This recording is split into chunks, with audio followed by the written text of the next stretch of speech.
বিশেষত উত্তর পূর্ব ভারতে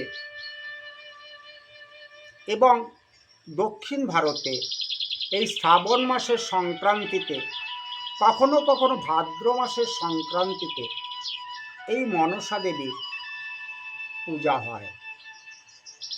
মর্তলোকে তার আবির্ভাব কথা আমরা জানি, চাঁদ সদাগরের দ্বারা পূজিত হয়েছিলেন। কিন্তু তার জন্ম রহস্য সম্পর্কে একটু বলার প্রয়াস করব। মা মনসা দেবীকে মনসা দেবী বলা হয় এই জন্য, তিনি মন থেকে সৃষ্ট। তিনি বিষ হরণ করেন, তাই তাকে বলা হয় বিষহরী। আবার তিনি পদ্মপাতায় সৃষ্ট, তাই তাকে বলা হয় পদ্মাবতী। তার এই সৃষ্টি রহস্য বিভিন্ন পুরাণে বিভিন্নভাবে ব্যাখ্যা করা হয়েছে। বিশেষত শিব পুরাণে যেটি ব্যাখ্যা করা হয়েছে সেটি সম্পর্কে প্রথমে আমি আপনাদের সামনে তুলে ধরব। শিব পুরাণে বলা হয়েছে যে কৈলাসে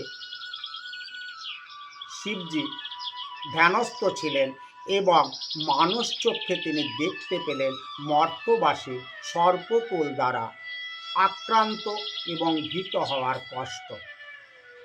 তাই সেই কষ্ট তিনি সহ্য করতে পারলেন না, তাই তিনি নেমে আসলেন কৈলাস থেকে কালীদহের তীরে।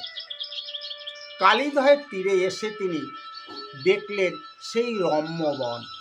এত সুন্দর বন দেখে তার মাতা পার্বতীর কথা মনে পড়ে গেল এবং পার্বতীর কথা মনে পড়াতেই তার রতি খলন হলো এবং সেই রতি পড়ল পদ্ম পাতার উপর।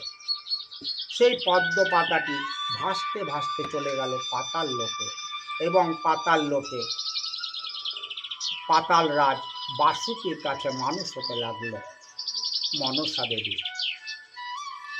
আরেকটি কথায় বলা হয়েছে যে মনসা দেবী সৃষ্ট হয়েছে কাশ্যপ মুনি থেকে। একবার ব্রহ্মদেব, আমাদের সৃষ্টিকর্তা, তিনি দেখলেন মর্তবাসী সর্পকুল দ্বারা আক্রান্ত ভীত হওয়া, তাই তিনি তার পুত্র কাশ্যপ মুনিকে আদেশ দিলেন এদের বিহিত করার জন্য।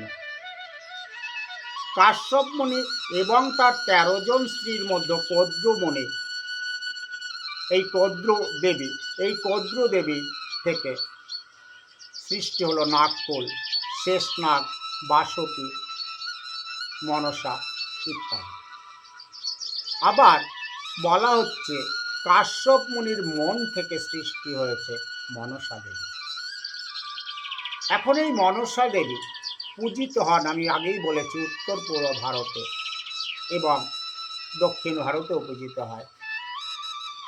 এই মনসা দেবীর স্বামী ছিলেন জরৎকার মুনি এবং তার একমাত্র পুত্র আস্তিক মুনি।